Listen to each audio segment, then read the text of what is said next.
Bonjour à tous les téléspectateurs et téléviewers de l'OCMH TV. Une fois de plus, nous sommes avec vous. Une fois de plus, nous allons vous présenter un thème de la spiritualité africaine. Et aujourd'hui, c'est une émission, alors c'est un décryptage très particulier dans lequel aujourd'hui nous allons vous présenter un temple vaudou. Et dans ce temple vaudou, on vous présentera les différentes divinités. On vous présentera les différents génies ou alors les différents esprits qui constituent un temple vaudou. Aujourd'hui, nous sommes avec Papa Benin et nous sommes dans son monde, nous sommes dans son espace. Nous devons comprendre que la spiritualité africaine est quelque chose dans laquelle tout Africain, tout Afro-descendant devrait faire le retour aux sources. Le retour aux sources, comme nous avons l'habitude de dire, n'est pas seulement d'aller au village. Le retour aux sources, c'est d'entrer dans la divinité, c'est de rentrer à la source première qui est Dieu pour certains, qui est l'essence première pour d'autres, qui est même l'ancestralité. Et aujourd'hui encore, nous allons vous présenter ce que c'est qu'un temple vaudou et aussi tous les artefacts qui constituent donc ce temple vaudou. Alors nous allons saluer Papa Benin. Bonjour Papa Benin. Bonjour Dr Bruno et bonjour à toutes les télévisions qui nous écoutent en ce moment. Et me voici dans mon temple vaudou et voici toutes mes divinités, voici tous les dieux, voici tous les génies qui sont ici. Et nous allons vous donner beaucoup d'explications à partir du Fa, parce que tout commence d'abord par le Fa. On va vous donner toutes les explications et chacun des génies, la manifestation de chaque génie, on va vous expliquer. Alors, Papa Benin, nous voyons là, vous êtes assis en même le sol, qui représente cette connexion avec la terre-mère, avec le génie Lebga, qui est le génie de la terre, qui est le génie, ou alors c'est Sapata, qui est le génie de la terre, toutes ces entités-là, toutes ces divinités-là. Aujourd'hui, nous voyons un élément, on ne sait pas ce que c'est. Essayez un peu d'expliquer à nos téléspectateurs et téléviewers ce que nous voyons devant nous là. C'est quoi? C'est le Fa? C'est quoi? Tous ces éléments-là, est-ce que vous pouvez expliquer un peu rapidement en quoi cela sert? Ce que vous voyez devant moi, c'est le Fa, ce qu'on appelle le Fa. Le Fa, voici ce qu'on appelle le Fa. C'est les coris qui ont été préparés dans la forêt. Et voici le pouvoir qui fait que quand tu lances le cori, qui te permet d'expliquer, de voir bien la vie de la personne. Quand tu mets ça au cou comme ça, quand tu lances le Fa, c'est cette pouvoir qui te fait découvrir, qui te fait éclaircir la lumière du Fa et qui te fait donner, c'est-à-dire qui te fait éclaircir la vie de la personne. Donc ça c'est le Fa.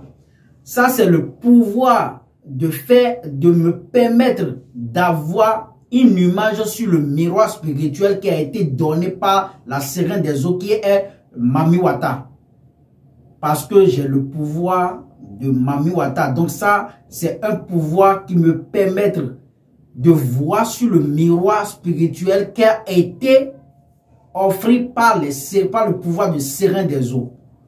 Et le statut que vous voyez devant moi, c'est l'image du Fa. C'est ça qui me permet, quand on invoque les esprits, c'est ça qui nous guide à montrer, c'est ça qui nous guide à savoir encore plus. C'est ça qui communique avec ce qui est dans Sumoko pour nous éclaircir clairement dans ce qui est dans le Fa de la vie de la personne. Voilà un peu ça. Alors, Papa Benin, est-ce que vous pouvez montrer, est-ce que c'est possible de prendre ces éléments et de montrer à nos téléspectateurs, élément par élément, le coquillage qui est symbole peut-être, je ne sais pas, les coris qui sont symboles, la pièce, la pierre qui est là, le bâton, l'élément de danse, parce qu'il y a, je vois un truc où ça sert à quoi. Essayez un peu d'expliquer à nos téléspectateurs, élément par élément. Ça, c'est ce qu'on a offert par les sirènes des eaux. Ça, c'est quelque chose que, avant, dès que je me réveille, je viens au temple. avant de prononcer ne peur que ce soit, je mets l'eau dedans et donner à toutes les divinités qui sont dans mon temple. Ça, c'est sous forme d'un gobelet pour donner de l'eau à les esprits du phare. Ça me permet, quand quelqu'un est malade, c'est-à-dire si la personne est malade et si c'est quelque chose de spirituel, si c'est une attaque spirituelle, dès que la personne vient, je mets ça sur sa poitrine, ça expire la malédiction qu'on a mis sur la personne pour me permettre, et quand je vois dessus, ça me découvre la maladie où la personne souffre, ou bien ce que la personne est en train d'en dessus, ça me montre directement sur l'écran de cette truc qui est dans ma main. Et cette pièce me permet de lire la vie de la personne, parce que dès que la personne vient, je mets cette pièce dans sa main, ça me permet de lire la vie spirituelle, c'est-à-dire de lire la vie générale qui est dans sa main. Et cette voix, comme je vous explique, c'est ça qui me communique avec ce qui est sur mon cou pour me éclaircir, pour me faire éclaircir sur le phare, pour faire éclaircir quand je lance les courriers. C'est ça qui me fait expliquer, c'est ça qui me fait éclaircir pour voir la vie de la personne et bien voir comment ce qui se passe sur sa vie. Donc voilà ça. Et ça, comme je vous le dis, c'est ça qui me permet de voir ce qui est dans le nuage sur le miroir spirituel qui a été offert par le serein des eaux. Et ça c'est pour faire appeler les divinités, ce qu'on appelle le Gambala. Et le Gambala et le Kenesi. C'est ça qui me fait appeler, les appeler quand tu joues comme ça, ils sont contents, c'est-à-dire ils viennent vite. Quand tu les appelles, tu tapes, tu les appelles, ils te répondent rapidement pour écouter quelle nouvelle que tu as. C'est à cause de quoi tu les appelles. C'est quelle nouvelle que tu es venu avec. Ils t'écoutent et ils prennent le travail pour le faire.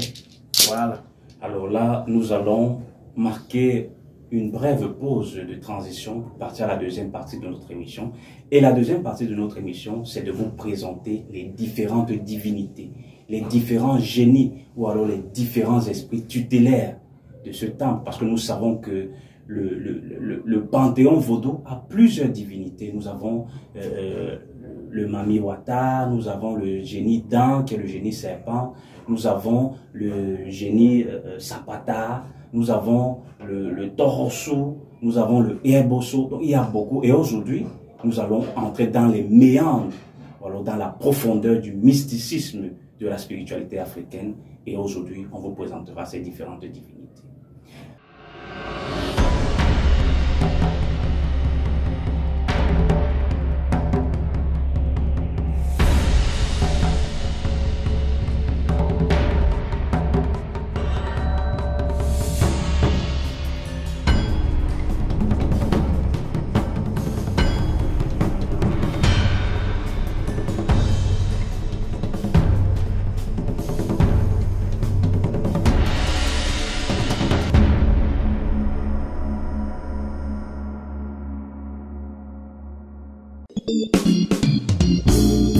Ne ratez aucun programme, décryptage, capsule, interview, formation, débat et exclusivité au sein de l'OCMH TV. OCMH TV, tous pour une santé holistique.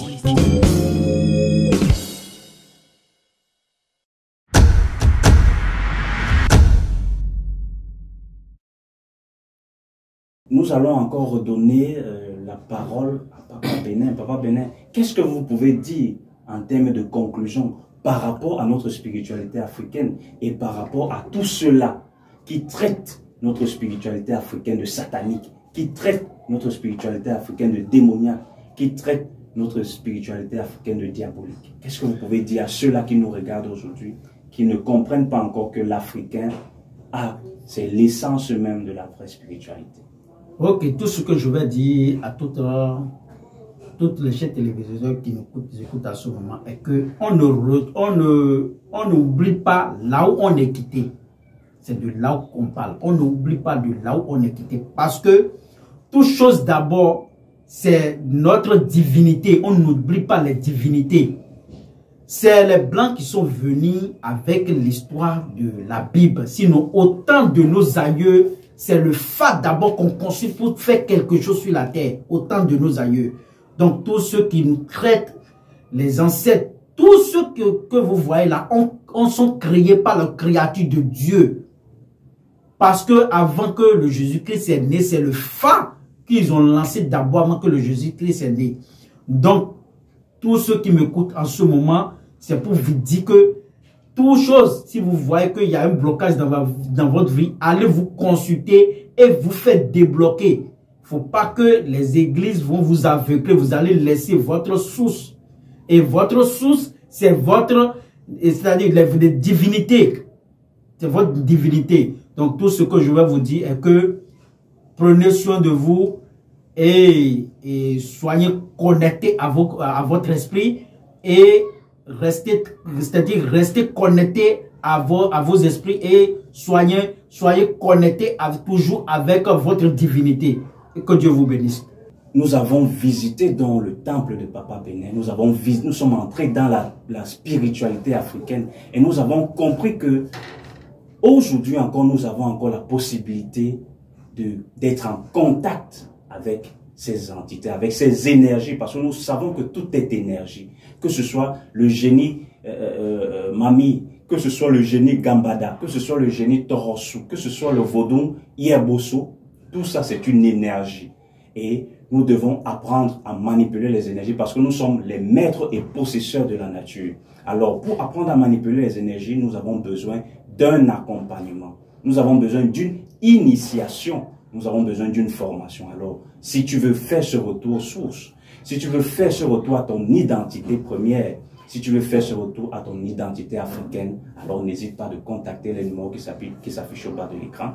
On pourra t'apporter, te faire connaître, te faire une initiation ou alors te faire un voyage. Toi qui es de la diaspora, qui veut faire le retour source, toi qui es dans n'importe quel pays, même en Afrique, et que tu ne connais pas tes us et coutumes, tu ne connais pas tes racines, alors là, n'hésite pas de contacter les numéros et surtout, appuie sur la cloche de notification, abonne-toi, partage massivement la vidéo pour que bon nombre d'Africains qui ont perdu leur identité puissent faire donc le retour source.